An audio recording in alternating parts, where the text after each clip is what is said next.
হযরত সালমান ফার্সি রাদিয়াল্লাহু আনহুর বাড়িতে আসলাম মদিনায়।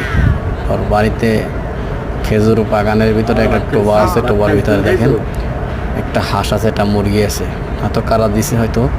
তো দেখেন টোবার ভিতরে কি পরিমাণ খেজুর গাছ, আর সবগুলা এই যে খেজুর গাছ দেখতে পারতেছেন সবগুলা আজোয়া খেজুর। এখানে বিভিন্ন দেশের লোক ঘোরাঘুরি করতেছে, দেখতেছে। তো আমরাও আসলাম, খুব ভালো লাগলো আলহামদুলিল্লাহ। আর এই খেজুর গাছগুলা এখন হয়তো সৌদি আরব হয়তো লাগাইছে, কিন্তু শুরু করছে সর্বপ্রথম হজরত মুহাম্মদ সাল্লাল্লাহু আলাইহি সাল্লাম 300 চারা দিয়েছিল এখানে, মানে খেজুরে বেশি দিয়েছিল হজরত সালমান ফার্সি রাদিয়াল্লাহু আনহুকে।